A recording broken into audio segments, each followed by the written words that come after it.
All right, I'm Amy Baldwin. I'm here with Laurie Hazard. We are talking about summer classes. It is not quite summer yet, but your student may want to be thinking about what to take in the summer. Use that summer wisely, maybe this summer or next summer. So, why would summer be a good opportunity for students to take classes? Well, I see students taking summer classes for a variety of reasons. Some students want to take a summer class, so maybe their senior year they can lighten their load a little bit because they're anticipating their major courses coming and they know they might be more demanding. They might have for their major this gigantic term paper or thesis paper their senior year, and they know that that's going to be a challenging semester. It's going to be a challenging year. So they could, in the previous summers, take a course or two to lighten the course load in those last semesters. So that's one reason I see students doing it. On the opposite end of the spectrum, I see students who have maybe struggled their first year and have had to drop a course, and they do it to kind of catch up. So they're staying on track to graduation if they have a 4-year graduation plan, for example. And then, of course, I see students taking summer courses for leisure. They want to take an art course or a music course, or they want to hone another skill. Some students I've seen wanting to become an EMT, so they're taking classes and those kind certification kinds of things. So they have a good paying summer job or a plan B. So lots of Yeah. reasons to take summer courses. And we have another benefit of taking summer classes. If students are on certain scholarships, they have to complete so many credit hours in a year with a certain GPA. And so we have students who take summer classes to boost that GPA and make sure that they hit those marks. That's a great addition to that. Some things to think about with summer classes, though. They are sometimes harder. They're compressed. So I always have students that are just completely blown away by the fact that you do the same amount of hours of instruction that you do in a 15-week in a 5-week. So that means 3 times the time that you would spend in class is usually in a 5-week term. So 9 hours instead of maybe a 3 hour a week kind of thing. Any tips for students to help them realize that they're no joke?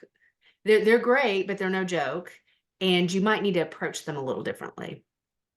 Yeah, I mean, I think it's probably not a great idea to work a lot of hours when you're taking those summer courses.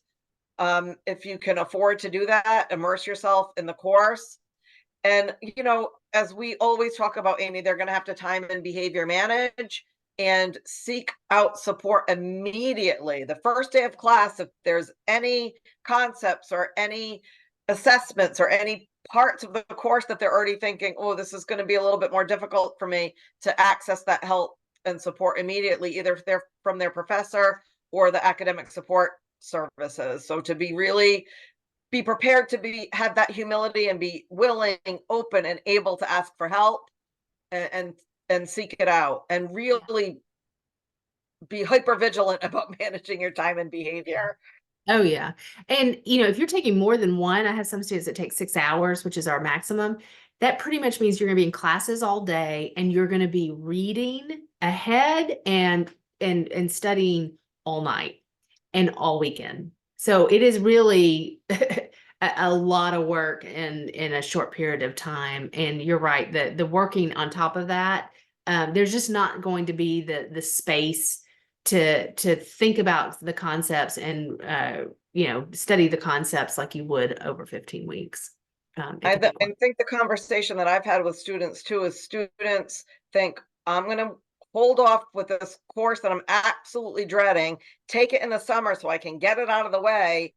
And that's probably the worst thing to do, because the topic that they're most concerned about, least interested in, have most anxiety about taking, they don't want to truncate that to 5 weeks. Mhm. Um, I'm not sure that that rationale really works, right? So a couple of classes, a couple of types of classes that might be more conducive to summer than if you have choice. And I would say languages, because it's every day and you get that reinforcement, and math classes as well, because it's every day. It's that practice piece. Not maybe not true when it's upper level and it's a lot of content to cover. I would say those lecture-based classes where there's a lot of reading and a lot of writing in those classes may be a little more challenging, just because if you're doing 4 or 5 papers in a 15-week semester, you try to do that in a 5-week, you're writing a paper a week, and that can be challenging for some students. Yeah, and I would caution about the math because I really feel like that depends on the student and their preparation. And like I said, I feel like in my experience, students are like, oh, I hate math. I'm just going to get it over in the summer. But sometimes with students, chunking the information over the course of a semester and getting the support is better. So they really, again, it's back to that reflection, right? They really have to know themselves as learners. And is this model going to work for them and how they learn and their level of preparedness in that particular subject area? Yeah, true. Very true. So summer is a great way to get ahead or stay on task, to take classes that you like, take classes that you need to take, kind of thing. But don't sleep on summer. It's a great way to get through the degree a little bit more quickly. So, we often think summer is time for a break, and it may need to be, but it also can be a time for kind of digging in and doing some work. Thank you.